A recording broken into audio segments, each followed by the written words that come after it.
everyone, I'm Dr. Pooja and a very warm welcome to you, and I'm back with some MCQs. And without a further ado, let's start with the MCQs. In total, I'm going to discuss 20 MCQs, and what I want you to do is, first of all, whenever we are coming to the new question, pause the video, read the question, answer by yourself.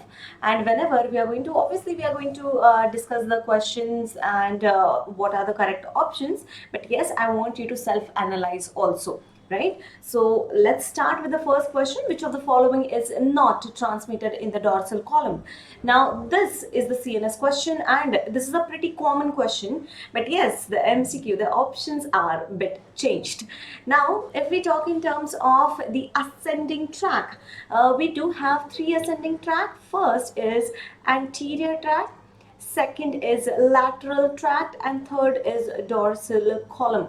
Now you know that the anterior and lateral tract, they cross in the spinal cord itself, and the second order neuron that crosses rather, and it goes to the thalamus, and that's why from the spinal cord it is going to the thalamus, and that's why it is called as spinothalamic tract. I'm writing a short form over here, spinothalamic tract.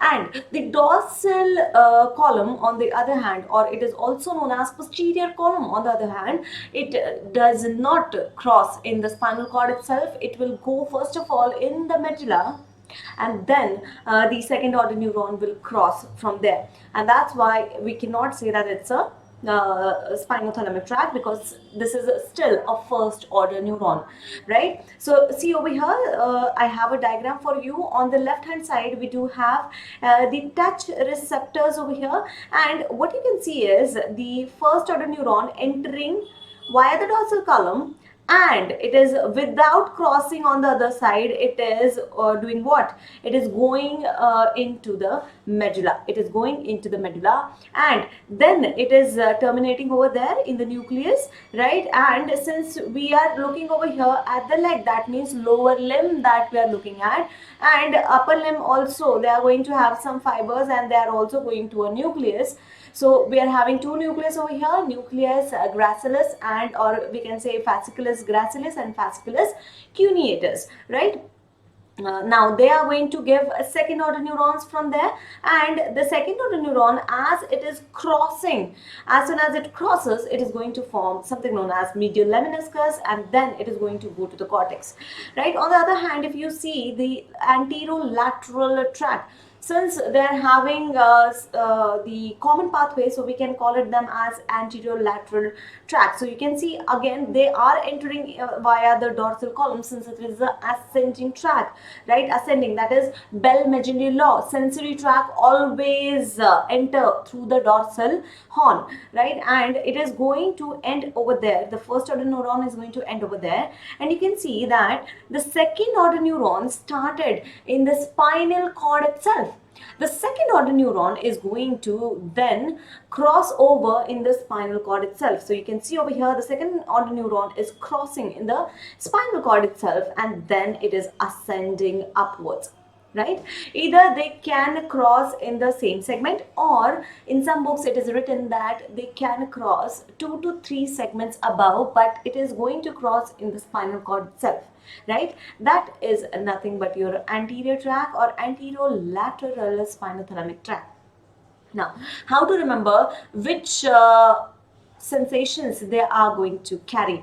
Now, anterior, the short form is ant, right? Suppose ant is GT, right? If the ant is crawling on your hand, what you'll feel? You'll feel something itchy, right? You'll feel a crude touch. It's not a soft touch of feather or cotton, right? It's kind of a crude touch, right? So yes, definitely, if the ant is crawling on your skin, I don't know how to make it, but yes, you can laugh on it. So if suppose this is your skin and the ant is crawling on your skin, what you're going to feel? You are going to feel a crude touch. You are going to feel crude touch.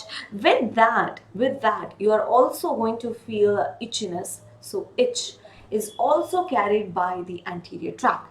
Not only that, but also in some books it is written that sexual sensations, Now, I cannot tell you how you can relate with the sexual sensation and, but yes, you have to remember that.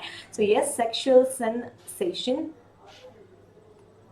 are also carried by the anterior spinothalamic tract. Now coming to the lateral spinothalamic tract, now understand lateral spinothalamic tract. You can remember if someone kicks you, lat, that is lat, right? In Hindi, lat means to kick, right? If somebody is kicking you, or in Hindi we say lat marna, right? So if somebody is kicking you, what you are going to feel?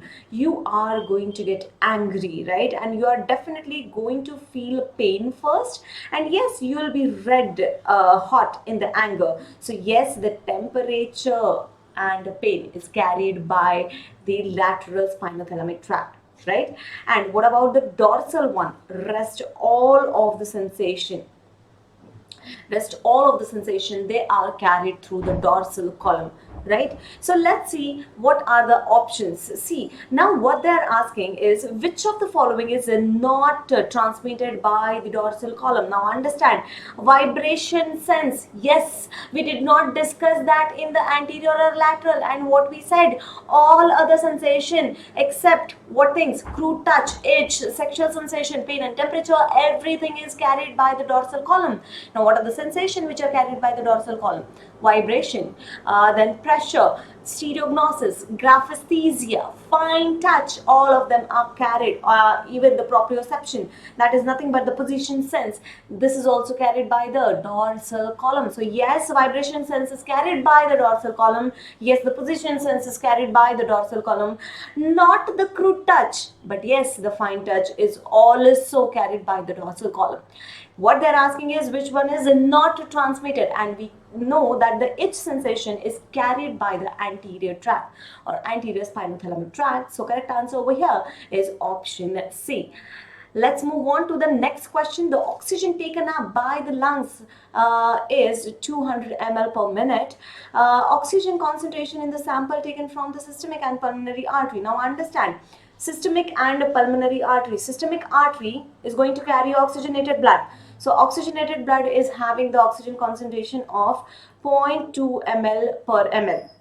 It is per ml, right? And 0.16 ml in the pulmonary artery. That means we are talking about the deoxygenated blood, right? What is the cardiac output? Now how to calculate the cardiac output?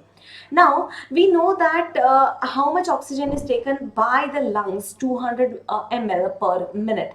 Now first of all, we have to make out the difference between these two, right? What is the difference over here? It is nothing but 0.04 ml per ml. 0.04 ml per ml. Now this is a per ml, right? And what we have to see, that this is the per ml oxygen taken up, right? And now we have to calculate it for 200 ml. 200 ml. So what we can do is 200 divided by 0.04. 200 divided by 0.04, that is equal to 5000 ml. 5000 ml, or I can simply write it as 5 liters. 5 liters, right? So answer over here becomes option C. Option C, right? So this is actually very easy question, but yes, the language seems to be difficult, right? Nothing too scared about it. Why? Because we know that the oxygen taken up by the lung per minute is given, right? Per minute is given, and we have to calculate the cardiac output, which is also calculated per minute, right? So every ml, this much amount of oxygen is taken up. So for 200 ml, how much blood we require? And that will be around 5 liters. That's how we calculate it. Let's move on to the next question. In large doses, estrogen produces what effect? Now understand, in the physiological range or in the normal range, the estrogen is having different effects, but if you give on the larger scale, it is going to have a different effect.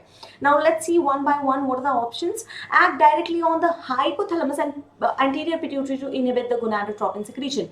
That happens when it is under the physiological limit, not in the large doses. The examiner is specifically asking about large doses, right? So definitely this cannot be the answer, because this happens in the normal dose. right? Positive feedback to LH secretion. Now, yes, that does take place when around 13 day, you can say, that 24 to 32 hours before the ovulation that happens, the estrogens start rising suddenly, and what it is going to do is that it will give the positive feedback to LH, and that's how the LH peak, LH surge is going to start. And just before 8 to 10 hours of ovulation, the LH peak is going to reach, and the estrogen level will come back to normal, and the LH level also start to fall. So yes, this happens if there are large doses of estrogen is available.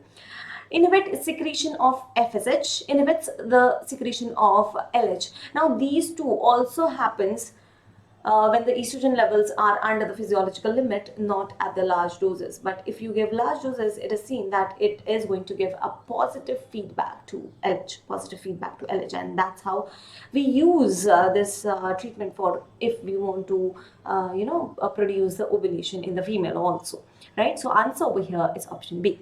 Let's move on to the next question. Pure pyramidal tract lesion. What they're asking, pure pyramidal tract lesion, though it's a very very rare scenario, right? But yes, question theory can have any type of question, right? So pure pyramidal tract lesion result in impairment of movement of. Now understand, before going to the discussion, I want you to pause the video and complete this chart. Now there are two types of tract. First is pyramidal tract, right? And the second one is extrapyramidal tract. Pyramidal tract and extrapyramidal tract. Now these two are the motor, you can say motor tracts, right? So they are going to start from the cortex or from the brain, area of the brain, and then it is going to come down to the muscle, right? So definitely yes, one of them is going to start in the cortex and one of them is going to start in the brainstem. So yes, the origin of the pyramidal tract is motor cortex. It is motor cortex. Now what is its function? Now remember, the pyramidal tract is going to start in the motor cortex. And what is the role of motor cortex? We know that the cortex is involved in the voluntary movement, whether that be motor movement, whether that be respiration, whether that be anything, right? So yes, the voluntary fine skilled movements. If I have to write, I need to think what I'm writing and how my hand should be moving. Yes, you are consciously not aware that your brain is thinking about it, but yes, definitely there is a lot of things are required. Coordination is required, everything is required. But before that, you require a plan which is made in the motor cortex, or the movement is starting, or we start to think in the motor cortex itself, right? Such as writing, drawing, all these things. Not only that, but yes, whenever I'm sitting, I'm maintaining a particular posture, right? And my muscles are going to have some tone. So that also happens with the help of, you can say, pyramidal tract. So yes, the pyramidal tract also controls, right? Not generate. It is generated by gamma motor neuron, asynchronous discharge. But yes, the control is done by the pyramidal tract itself. Coming to the extrapyramidal tract, there are a few extrapyramidal tract.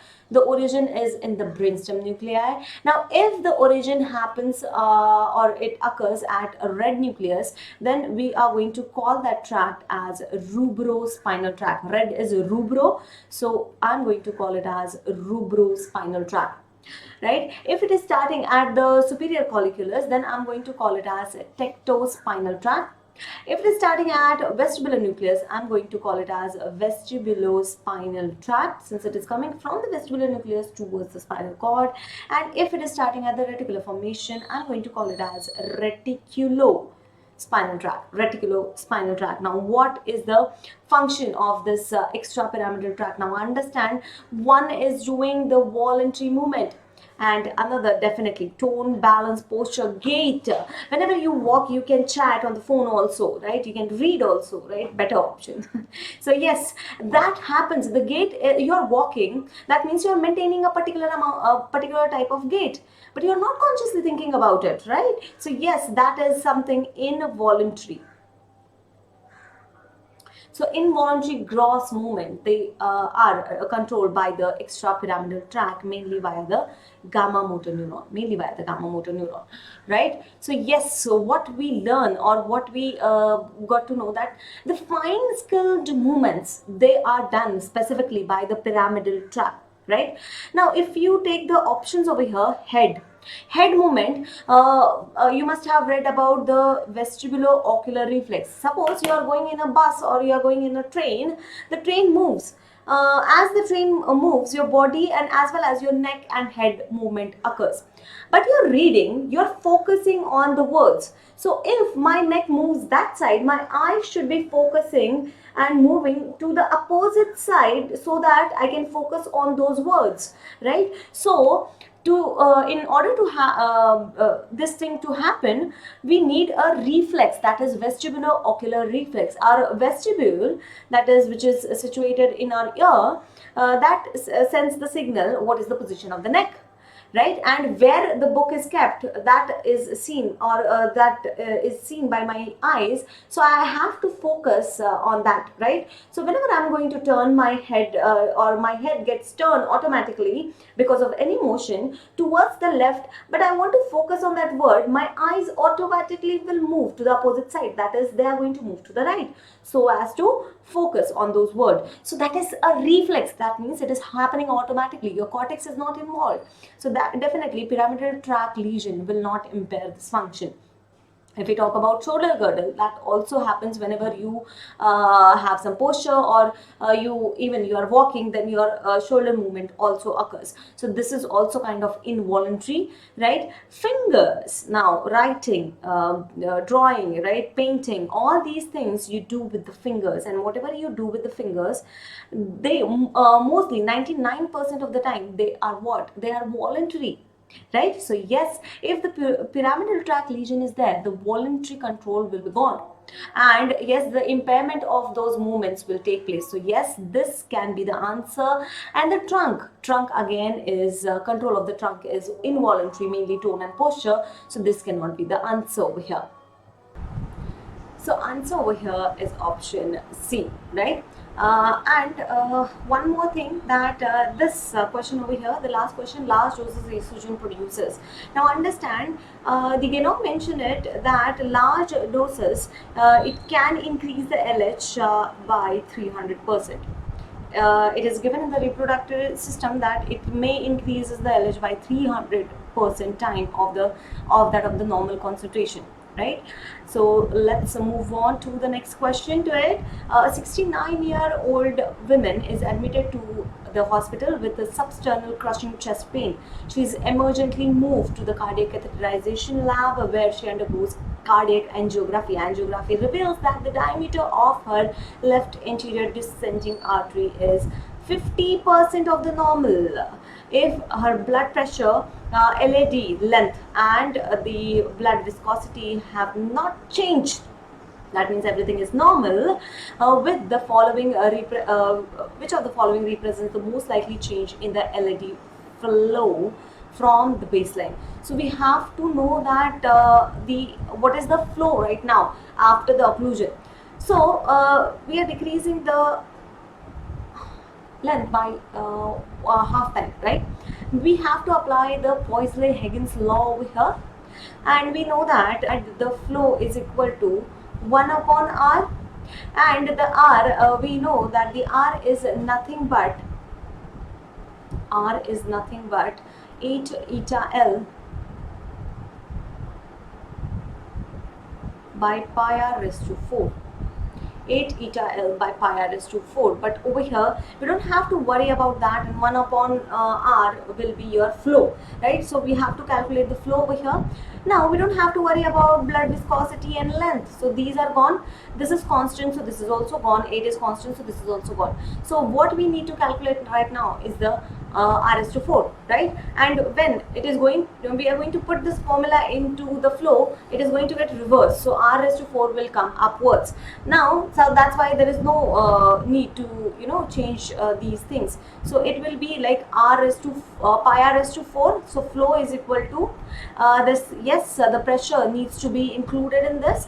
We can say the flow is equal to 1 upon resistance, or if we talk in terms of the body, it is pressure upon resistance. So we can take it as a delta P pi R raised to 4 upon 8 eta L. So this is the formula for flow using what thing? Using Poiseuille-Huygens law, right? So yes, definitely we are going to take the pressure into the mind, but that is also constant over here. So these things are constant, so we have to worry about only the radius. Now radius is decreased by 50%. That means it became half.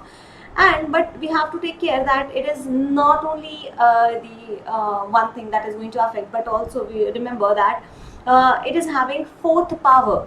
It is having fourth power, so we can write 1 raised to 4 and 2 raised to 4. So it will be like this. This 1 half raised to 4 is nothing but 1 upon 16. That means 16 times this is going to decrease. So if you calculate this comes out to be 0.0625, but they are given the values into percentage. So if we convert that into percentage, so we have to multiply it by 100, or you can multiply the results also with the 100. So it will become 6.25. It will become 6.25. Now understand, this is the flow which is going to decrease, right? Over here the answer is option is increased by 6.25. Now remember, we are decreasing the radius, so flow is going to decrease, not increase, right? So this is the totally wrong option. Now understand, what they are asking is likely change.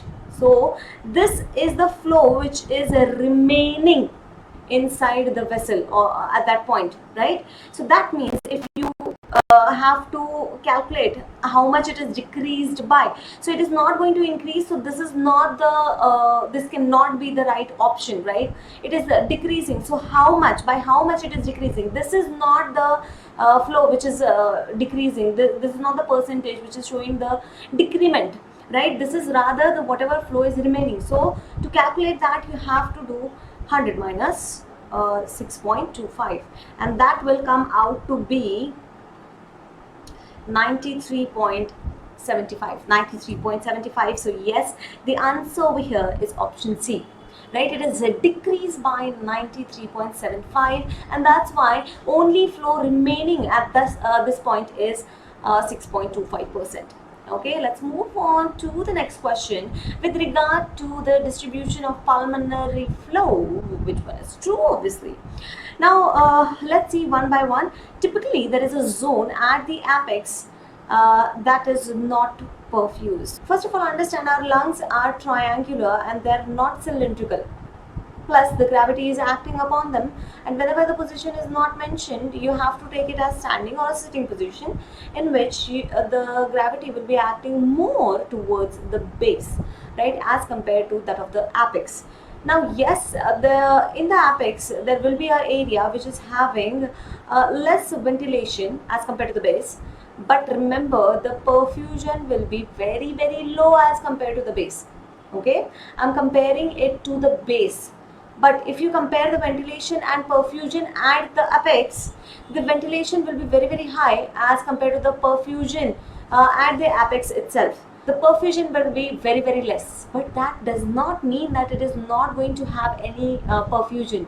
Remember, that doesn't happen in the ideal body, right, of the human being.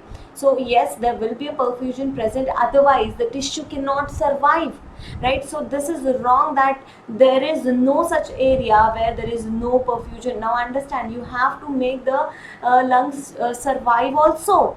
So without perfusion, the ischemia will occur, and ultimately it is going to go in the infarction, right? So that is not possible. Okay, the mean pulmonary arterial pressure is 8 mmHg. Remember, the normal value is less than 25 mmHg. So yes, it below 25. Let's move on to the next option and let's explore. In some areas, flow determined the arterial alveolar pressure difference. That's true, and that's why we do have something known as a waterfall effect. We do have waterfall effect. In some areas, flow is definitely, yes, the flow is determined by the arterial and alveolar pressure difference. That's where the waterfall effect comes. If the alveolar pressure is more, then definitely the alveoli, the arteries are going to get collapsed at let's say at the time of inspiration. That happens at the apex, that during the inspiration the alveoli are going to get widen up too much, and they can hamper the flow in the arteries, right? So yes, that's true. Let's see other options. Hypoxia leads to pulmonary vasodilation. Now remember, that's the only exception, that the hypoxia causes vasodilation everywhere else in the body except the pulmonary circulation. That causes vasoconstriction in the pulmonary circulation. So pulmonary vasoconstriction occur and not vasodilation. That's the exception. So that cannot be the answer. The net balance of stalling forces act to keep the alveoli dry. Now remember, the stalling forces causes some fluid to come into the alveoli, which is necessary, right? But understand, we have to make the alveoli dry also, and that's the work of lymphatic system and not per se of the stalling forces. Yes, stalling force helps them, but definitely it's the major role or major contribution is of that of the lymph, right? So this also is not the correct answer. So most appropriate answer over here is option C. Option C. So let's move on to the next question. Next question, what it is saying to us. A 28-year-old male present to emergency with severe sudden onset of heart palpitation, reports symptom of chest pain, fatigue, dizziness. Upon examination, his heart rate is, oh my god, look at that, 165 per minute, and but they are regular. His blood pressure is 106 by 74 mmHg. Gentle massage below the level of left mandible elicit an immediate improvement in the patient. That means from 165 per minute, his heart rate returned back to the 60 per minute. What was the mechanism of action of this maneuver? Now understand, when we do the gentle massage, when we do a gentle massage where below the level of left mandible, that means the vagus is stimulated over there. When we do the massage over there, the vagus is stimulated, and this vagus, what it is going to do is that vagus, we know that it is not having any innervation in the ventricles as well as in the vessels, but yes, they're going to have the innervation on the nodal tissue. And since we are talking over here about the heart rate, it is depending on the nodal tissues, right? So the slope of the nodal tissue action potential, if the slope is increased, definitely the heart rate is going to increase. If you stimulate the vagus, this slope is going to decrease. Suppose this is the normal slope, the blue one is normal slope. What happens? First of all, slowly it reaches to -40 from -60, and then it is going to again show the action potential. So if you increase the slope, obviously this will reach -40 very easily, that is the firing rate, and this is going to increase the heart rate. While on the other hand, if you decrease via vagal stimulation, if you decrease the discharge, or if you decrease the if you stimulate the vagus, what is going to happen? The slope is decreased, then definitely the heart rate is going to get lesser, right? So definitely that is going to act on the nodal tissue. Let's see the options. Increasing the refractory period of the ventricular myocyte. No, refractory period has nothing to do with the vagus stimulation, right? So this cannot be the answer, and plus they are saying ventricular myocyte, they are not going to have any ventricular innervation. Increasing sympathetic tone. Understand, we are stimulating the vagus nerve.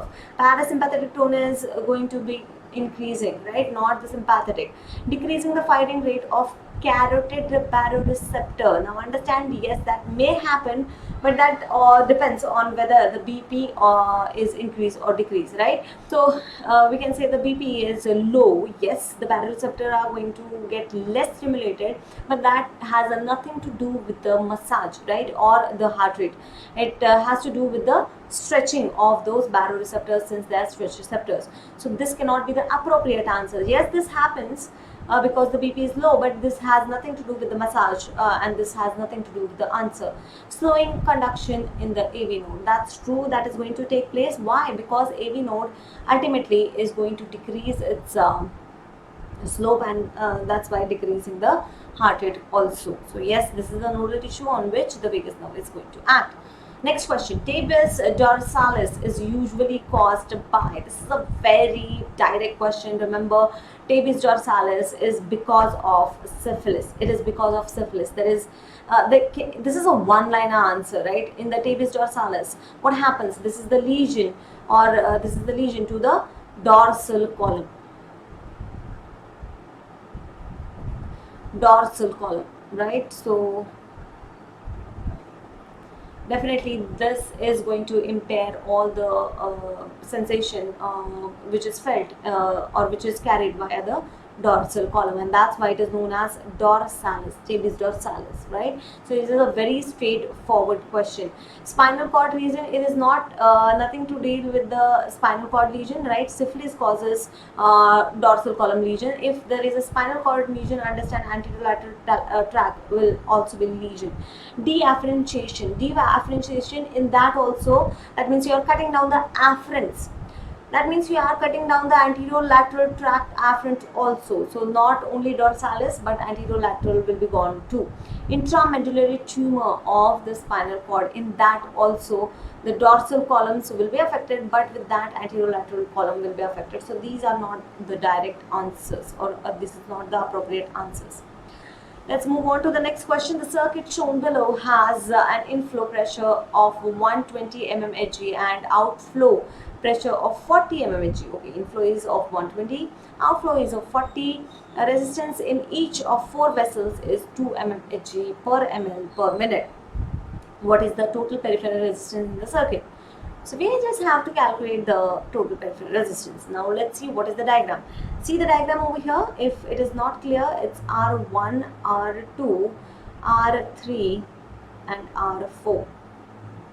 R1, R2, R3, R4. Now understand, one vessel is coming, it is divided into 4, and then again it is coming into 1 back again. So that means it is what type of arrangement? It is the parallel arrangement, right? It is the parallel arrangement and not the series arrangement, right? So in the parallel arrangement, look over here, what happens when you add the resistance in the parallel, the total peripheral resistance decreases. Okay, and when you add the resistance into the series that happening in the second scenario, the resistance add up to each other and they increase the resistance. But in this case, suppose we are having 2 over here, we'll calculate for the parallel, because we have to calculate since it is given in the question itself. So if I say that the R is equal to 2, in the second scenario it is going to be 4. The total peripheral resistance is going to be 4 mmHg, but since we are calculating it in the parallel manner and we have to calculate it, we can say 2 mmHg is there. But remember, when we calculate in the parallel manner, we always calculate 1 upon R. So we cannot directly calculate 1 R, we have to calculate 1 upon R. And the 4 vessels are there which are attached in the parallel manner. So 1 upon R1, 1 upon R2 plus 1 upon R3 and 1 upon R4 will be there, right? So this is going to give you the total peripheral resistance. So R is equal to 2, so I can write 1 upon 2, 1 upon 2, 1 upon 2, or 1 upon 2 upon 2 plus 1 upon 2, that will be 4 by 2. But remember, that is what? That is 1 upon R raised to 4. When we have to calculate the total peripheral resistance, we have to calculate the R dash, right? So I have to reverse that. 2 upon 4, that will be 0.5, 0.5. Or you can do 0.5 plus 0.5 plus 0.5 plus 0.5. What is that? 1 upon R.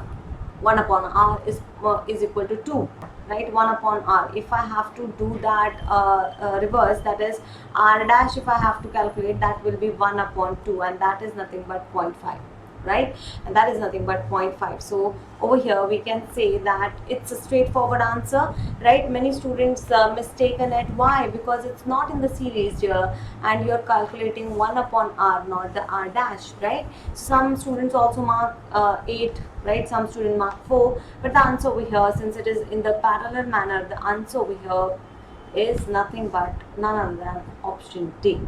Let's move on to the next question. At a barometric pressure of 500 mmHg and breathing 30% oxygen by fixed performance system, the alveolar oxygen tension can be calculated. Now understand, barometric pressure is given, that is not normal. Barometric pressure usually is 760 mmHg, right? And a breathing of 30% of the oxygen.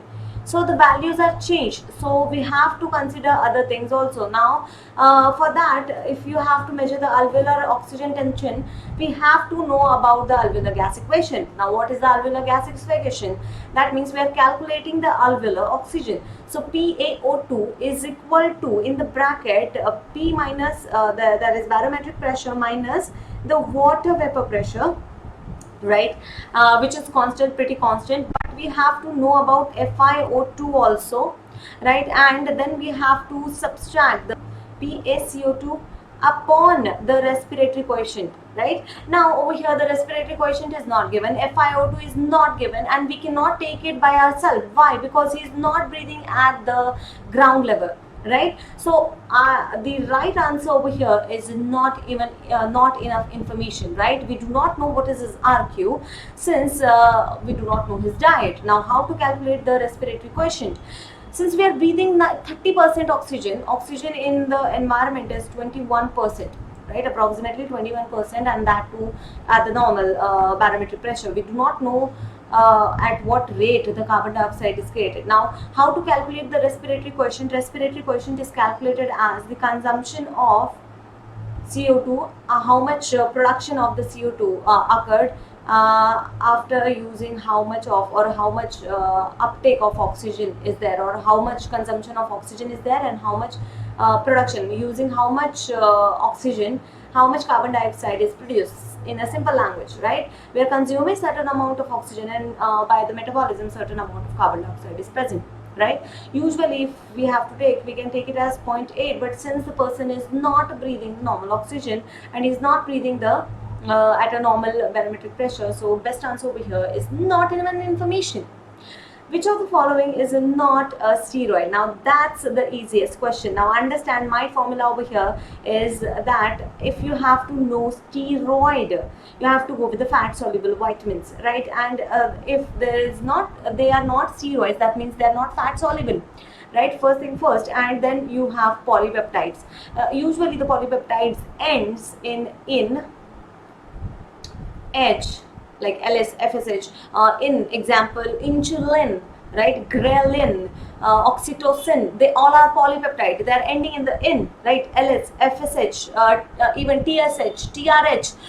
Thyroid is the fat soluble, but TRS, TSH, they are the polypeptides. That means they are water soluble, right? Or VIP, VLP, they can end in P also. GIP, GLP, all that are what they are polypeptides. So over here, if we apply that formula, we do have relaxin in, it is ending in the in. Activin, it is also polypeptide. Now understand, estrogen, we know it is the estrogen, it's the form of estrogen, so definitely yes, it is a sex steroid. Pregnenolone, it is formed from the cholesterol and it is a precursor of your steroids, right? So yes, that's true.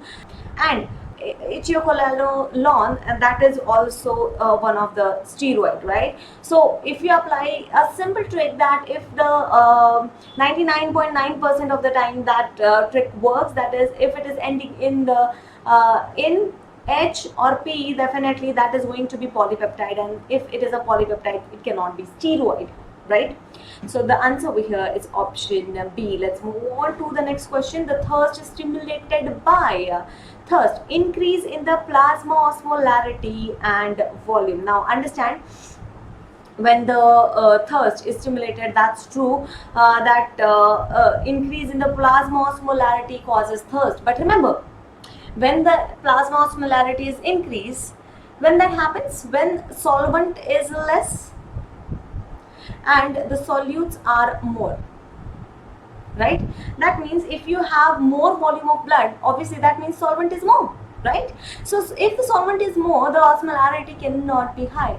So yes, if that is increase in the volume, this cannot be true, right? Either it can increase in the osmolarity or it can increase in the volume. Both cannot happen at the same time, and increase in the volume cannot stimulate the thirst mechanism, right? Rather it should increase the diuresis to normalize the volume back again.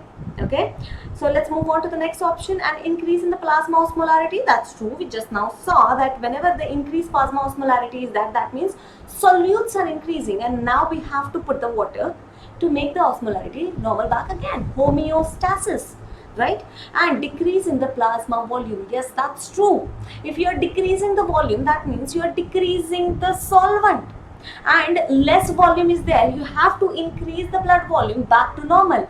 For that you need to increase the thirst, and once you increase the thirst, the person will drink the water and the plasma volume is going to increase. That's true.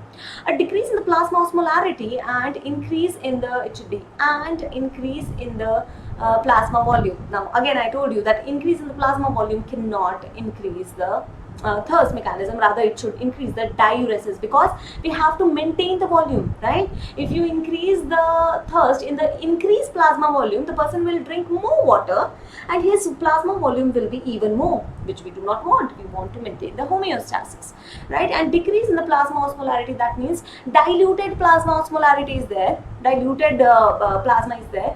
If the person drinks the water, it is going to be further diluted, which we do not want. So that's also not true. And decrease in the plasma osmolarity and volume, yes, decrease in the volume can cause the thirst stimulation, but not the decrease in the plasma osmolarity. It will dilute the plasma further, so that we do not want. So yes, the correct answer over here is option B.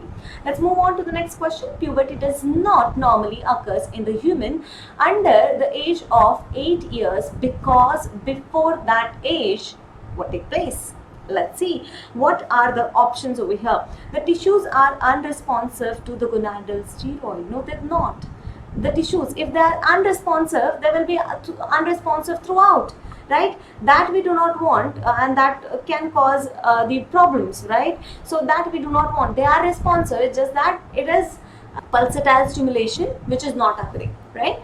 The ovaries and testes are unresponsive to gonadotropin. That should not occur. That should not occur. Otherwise, the development will not take place, right? And that's dangerous. That's dangerous. That should not occur. The brain secretes a substance that inhibit the responsiveness of the gonads and gonadotropin. Remember, the responsiveness is not changing. It's just this type of secretion or the pattern of secretion that is changing. So that is also not true. Brain does not control that, right? The hypothalamus fails to secrete the GnRH in a pulsatile fashion. That's true. Before puberty, what happens is the GnRH is secreted because for the development it is required, right? And responsiveness is still present. But the problem is that the menses or secondary characteristic does not happen. Why? Because that requires a certain pattern. And what is that pattern? That is a pulsatile fashion, right? That happens at the puberty. So that's true that the pattern will change, not the responsiveness of the tissue, right? The pattern of the secretion will change. So our correct answer over here is option B. Let's move on to the next question, the anatomical dead space. Now let's see what is the anatomical dead space. If I have to tell you, suppose these are the airways. I'm talking about all airways, right? From trachea to bronchi, bronchioles, and the alveolar duct, right? And finally it is going to end into the alveolar sac. Now understand, if we talk in terms of the dead space, there are two zones which we talk about.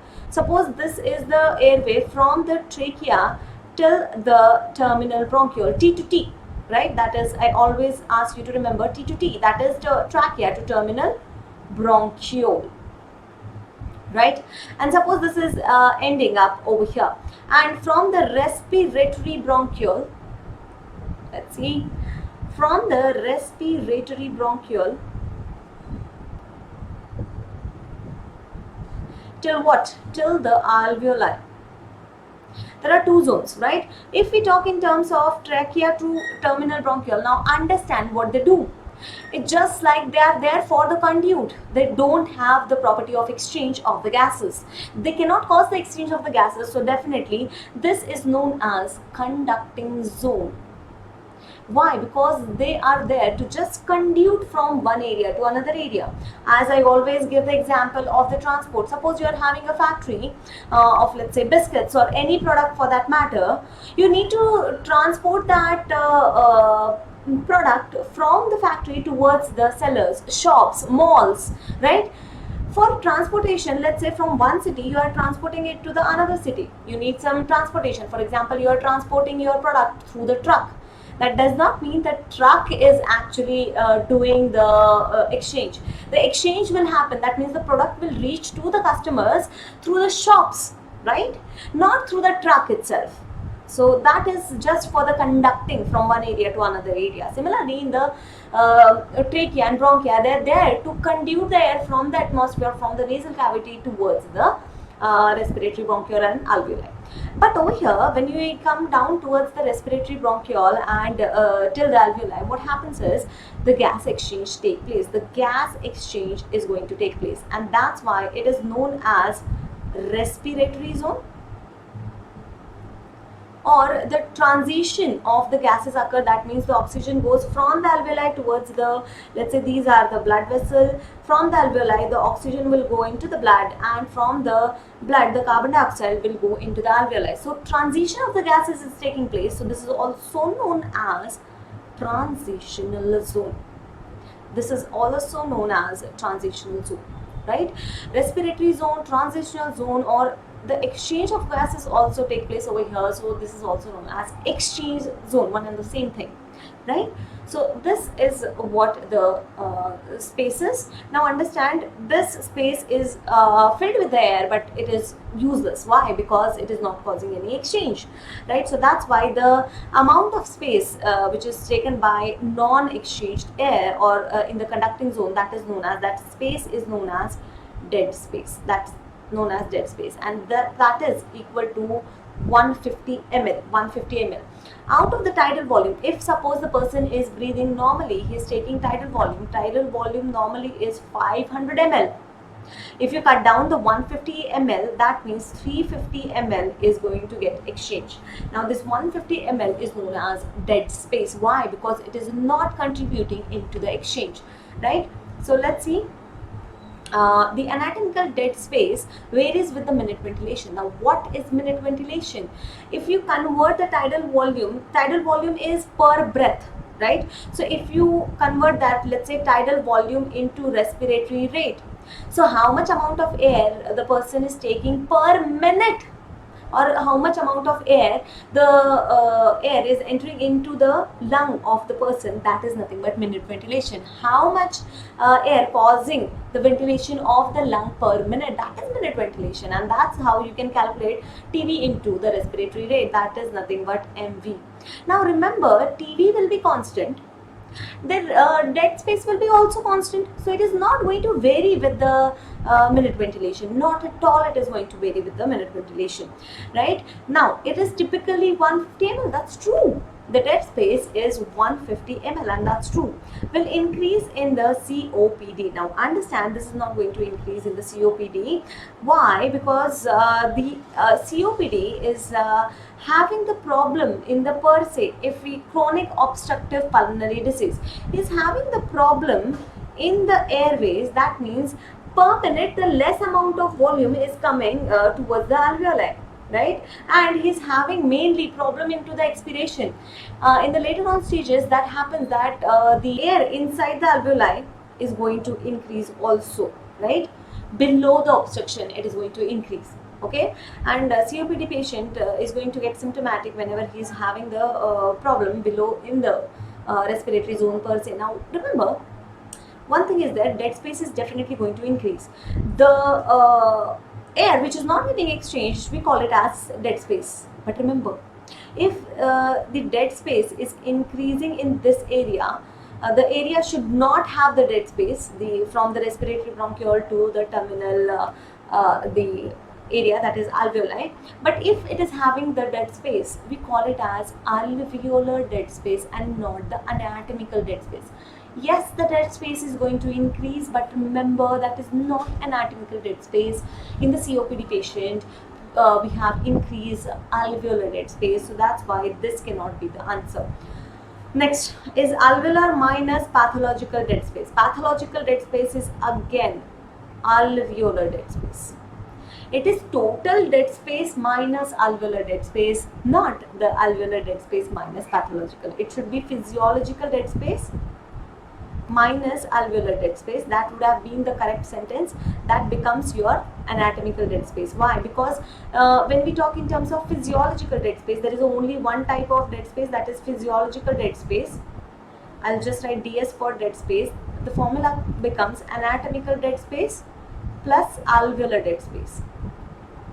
So if you move that alveolar dead space towards the other side of E is equal to, that becomes physiological minus alveolar and not alveolar minus pathological, that is again alveolar, right? So correct answer over here is option B. Let's move on to the next question. When an individual is naked in the room in which the air temperature is 21 degrees Celsius and the humidity is 80%, the greatest amount of heat is lost from the body by, now understand, the temperature is pretty low, right? Over here the temperature is low, so the metabolism might be elevated, but that doesn't happen usually, right? The humidity is pretty high, so understand the conduction won't be taking place, right? So heat loss is occurring. Yes, the elevated metabolism will be there, the conduction will be there, but elevated metabolism rather will cause because of the heat loss, and this is not going to cause heat loss. Okay, that for the protection. Conduction, yes, but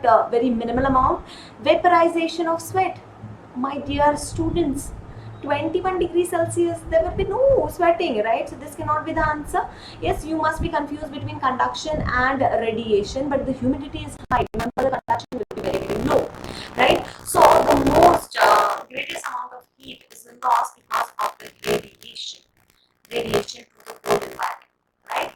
So yes, that's the correct answer over here. And the conduction happens with the direct contact, and there is no direct contact mentioned in the per se in the room. So yes, that cannot be the answer anyhow. Next question: all of the following regarding myocardial oxygen demand are true except, let's see one by one. But they're asking myocardial oxygen demand. Myocardial oxygen demand. Now, first option, heart, it has very high oxygen demand at rest. That's true, right? Why? Because remember that the heart has to contract, right, and send the blood towards the body, and that's why if you calculate it, it is having approximately 250 ml per minute of oxygen consumption. That is pretty high. Okay, that is pretty high. So yes, that's true, but over here what they're asking, except. Okay, so this cannot be the answer because it's true. Myocardial oxygen demand increases with the increase in the heart rate. That's true. Why? Because when you increase the heart rate, the work done is increased, and whenever you are increasing the work done, you need more ATPs, and to generate more ATPs, you have to have the aerobic metabolism. For that, your oxygen demand is going to increase. That's also true, but that will not be the correct option since they're asking except. Myocardial oxygen demand is affected the duration of the systole, affected by the duration of the systole. Now understand, this is the exception that takes place in the myocardium, that heart is going to contract. And suppose this is the vessel and these are the cardiomyocytes. Now how they are arranged? They are arranged, the muscles of the heart, they are arranged in a crisscross manner, and the blood vessel, the coronary blood vessel, they are going through the muscle, right? So suppose, what if, suppose if I take this as this tissue, as I hope you can see, this tissue as a blood vessel. So if I am going to contract my muscle, what is going to happen to the vessel? It is going to get compressed during the systole. During the systole, the muscles are going to contract and the blood vessel is going to compress, right? And as soon as the diastole is going to take place, the diastole, during that, the muscle is going to relax and the vessel is going to come back to its normal shape, right? Very simple. So yes, definitely, if the systole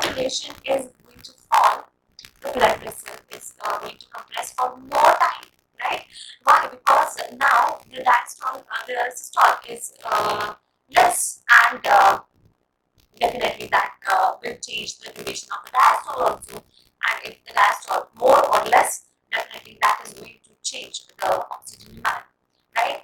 Especially even if they are contracting, let's say if systole is there, uh, during the systole, if I say the duration is let's say more, that means the heart is doing more, right? Either the force of contraction or contractility is increased, or if we say that the duration is decreased, the systolic duration is decreased in the increase in the heart rate.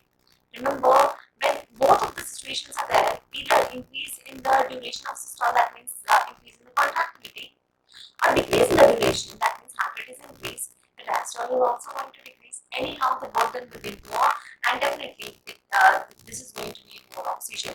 Next, oxygen demand is more with the increase in the volume work than the pressure. No, remember, volume work will cause Frank-Starling law. Frank-Starling law will be applicable over here, which is the intrinsic factor or intrinsic regulation, right? So if you increase the initial length, the final length will be increased via increasing the calcium, right? So you don't have to worry about the oxygen demand in that, right? But if you increase the pressure, let's say you increase you increase the afterload. So pressure work is increased now. Why? Because heart needs to pump the blood with a greater amount of force, and you have to put or push the blood with a greater amount of force. Work done will be more, right? And yes, when the work done will be more will be the oxygen demand, right? But that is lower than the volume work. What we are asking is more with the increase in the volume. That's wrong. It's more with the increase in the pressure as compared to the volume. Yes, definitely in the volume also you require a bit of more oxygen. But remember, major chunk of that is done via your Frank-Starling law or intrinsic regulation or heterometric regulation. You don't have to worry about oxygen per se, right? So this is not the correct answer, right? And this is not correct option, and this is the correct answer, I would say, right? But because they have to accept formula. Let's move on to the next question. The hemoglobin oxygen dissociation curve moves up and towards the left with which of the following? Now understand, we take easiest example, that is nothing but exercise, right? That is nothing but exercise. Now understand, increase in the hydrogen ion. Let's first understand the graph and then we'll come back to it. Now whenever you do exercise, what happens? Whenever you do exercise, you need more oxygen. Till that time, what happens is, if the another oxygen comes, anaerobic metabolism is helping you to maintain your level of efficiency in the exercise. So what happens? Lactic acid will be generated. Acid is there. That means H plus concentration will be increased, decrease in the pH, and via the Lewin-Rappaport pathway, what is going to happen? Increased will be 2,3 ppg. Increase will be 2,3 ppg. Right? And that is going to increase when you exercise, your temperature of the body is going to increase too. So all these factors causes what? They causes right shift. I always tell you that right shift, R for right, R for release of oxygen. Now you want the hemoglobin to release the oxygen towards the tissue so that all these problems can be sorted out, right?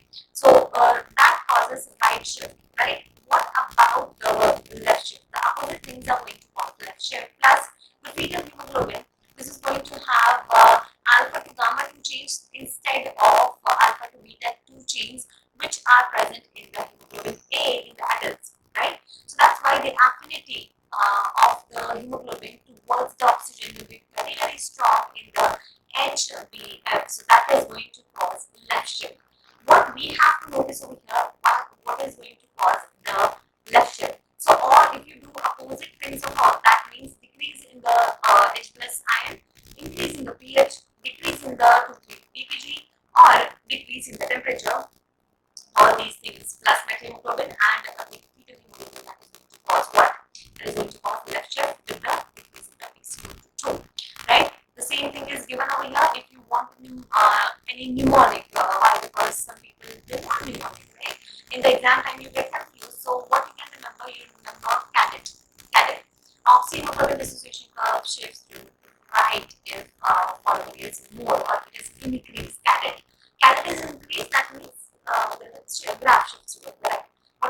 FC for CO2, increased acidosis, that means decrease in the pH. Remember that.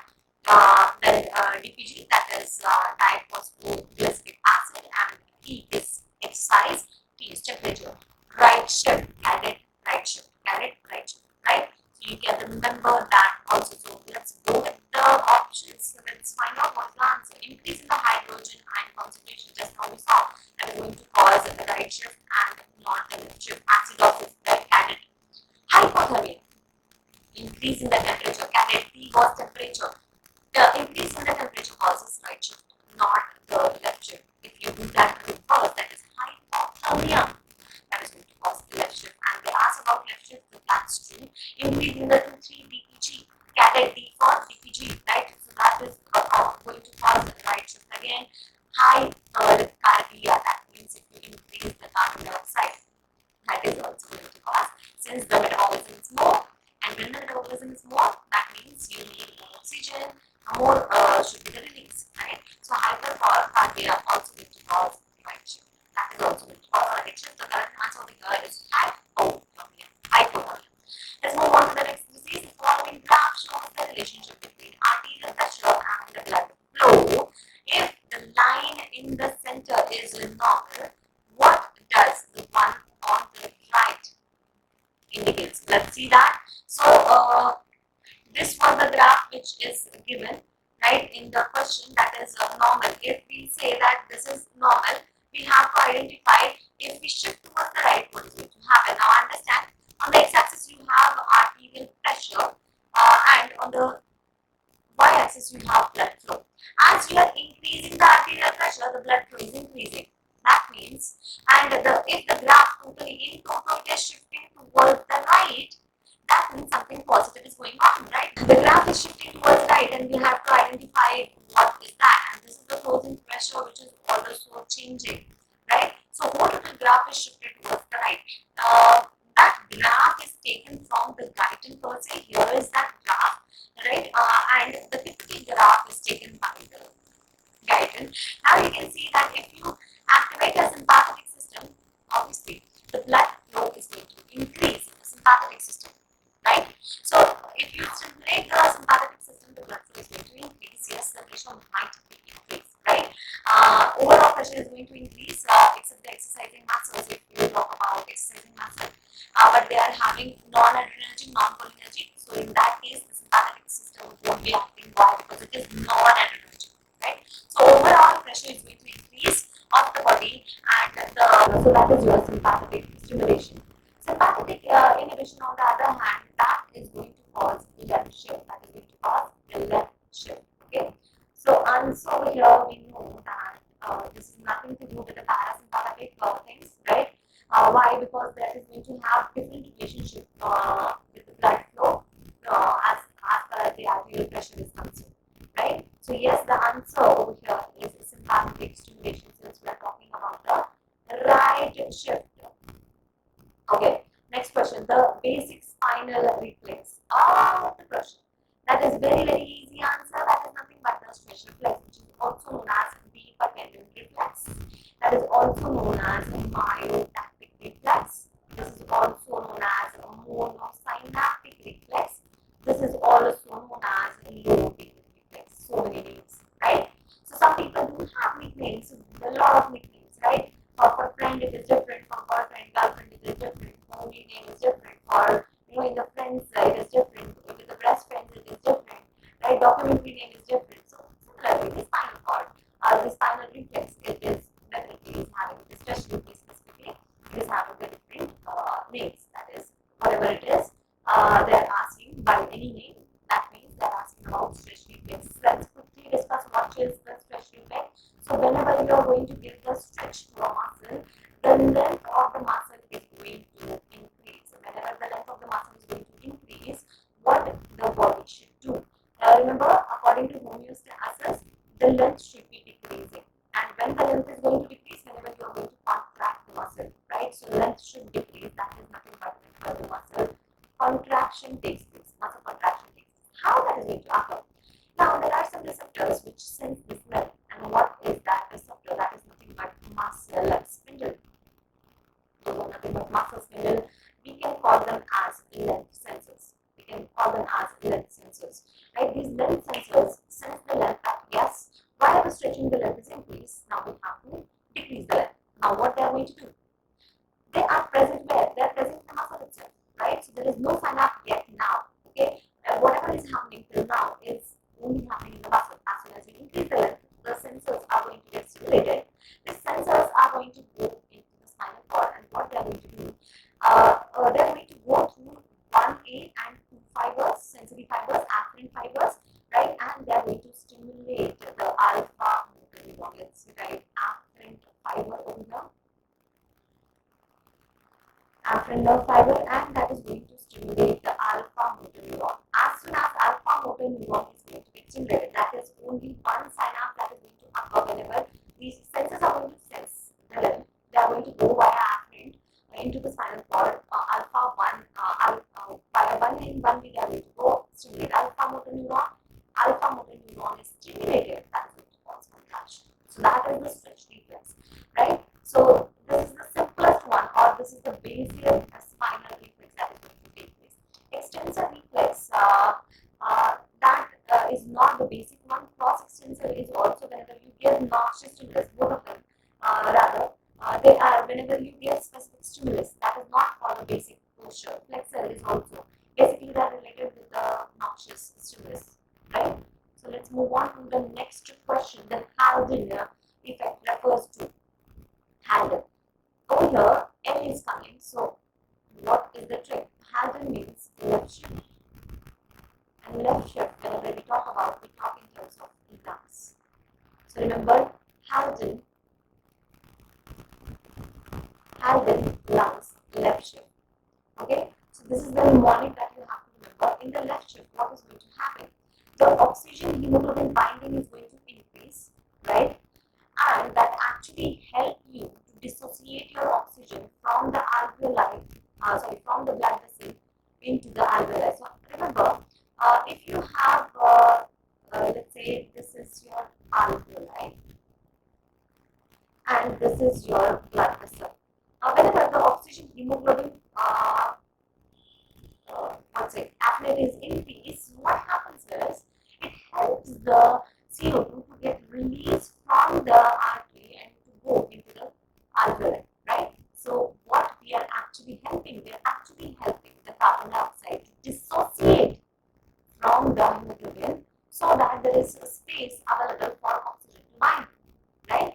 Why that happens? And now remember, when you take a breath in the atmosphere, less carbon dioxide is there, and in the arteries, more carbon dioxide is there. So from a high concentration to low concentration, the flow should occur. So from the arteries towards the alveoli, the carbon dioxide should go. And when you take a breath, if you compare the oxygen levels are more in the atmosphere as compared to the pulmonary artery or the capillaries, right? So the oxygen should move from the alveoli towards the arteries, right? So if I show you one graph over here of the CO2 dissociation curve. Now, if you remove the oxygen and if you just check the carbon dioxide content change in the content of the carbon dioxide in absence of oxygen gradient, right? That will be only 2 ml. That will be only 2 ml. Look over here. This is pretty confusing, but since if we just talk about PCO2, gradient of PCO2, if we just talk about the gradient of PCO2, now understand in the pulmonary, we can say pulmonary artery, we do have around 45 to 46 mmHg pressure, right? So I can draw a line over here, okay? So this is showing the venous point, okay? And if I talk in terms of the arteries, it is going to have what? It is going to have 40 mmHg of pressure. So on the y and on the x-axis we are taking PCO2 in the mmHg, we are taking CO2 content on the y-axis. Now, two things are going on simultaneously over here. First of all, just look at the graph or just look at the curve upwards, which is shown upward over here. Now, if I now this is the venous point, right? That is pulmonary artery point. Okay, artery causes the pulmonary artery that carries the deoxygenated blood, right? So I am talking about the venous side, that is venous point or deoxygenated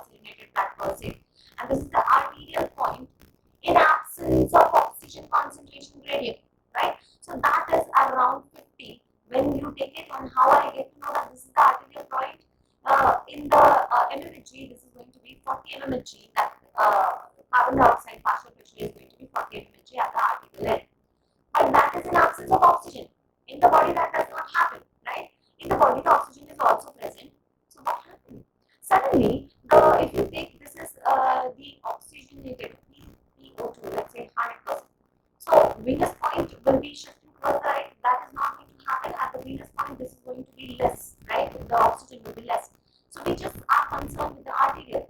When the oxygen is going to shift from the lungs towards the pulmonary capillary, this point, the arterial points also shift. And now what you can see that the A point is shifting from 50, level of 50, it is coming towards 48. That means in absence of oxygen, only 2 ml of carbon dioxide content would have been changed. That means only 2 ml of carbon dioxide would have gone into the alveoli for expiration or to have the washout from the body. But since the oxygen is also present and oxygen causes or oxygen binding affinity is increased towards the hemoglobin, that helps in the dissociation of carbon dioxide. How much? 2 ml more. That means it got twice, right? So carbon dioxide unloading.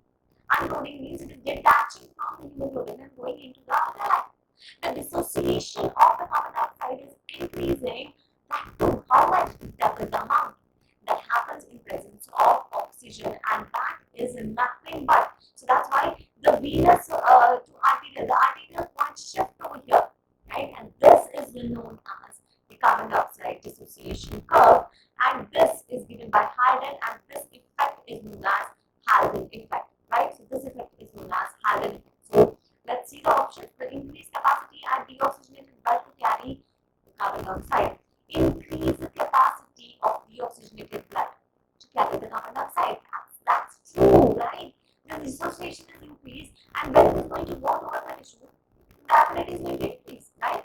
The dissociation constant, this should be for the bicarbonate. Next option, the dissociation constant, this should be for the bicarbonate buffer system. Now, this is not constant. First of all, this is not at all constant. The dissociation is increasing, so that's not a true answer. This cannot be the true option. The chloride shift that occurs to maintain the electrical neutrality. Now, remember, this is not the chloride shift. This is the reverse chloride shift that takes place over here. I'll discuss that topic separately. What is chloride shift and what is a reverse chloride shift, since it is a long topic. But remember, in the lung, reverse chloride shift occurs not at the chloride shift. Chloride shift occurs at the tissue, right? We taught that in the Bowker's effect. So this cannot be the correct option. The carriage of dissolved CO2 according to the Nigade law. Now, we are talking of unloading of the CO2. That means we are talking in terms of hemoglobin, right? Not the dissolved. So this is also not true, right? So the correct answer over here is the increased capacity at deoxygenated blood to carry the carbon dioxide. So this is the answer of our question. So that's how we completed the session, right? I hope you like the session. If you do like it, please let me know in the comments. That is going to motivate me also, right? So see ya later on. I have some commitments going on, so that's why the video frequency is decreased. But yes, I'll try to keep it up, and because your comments are motivating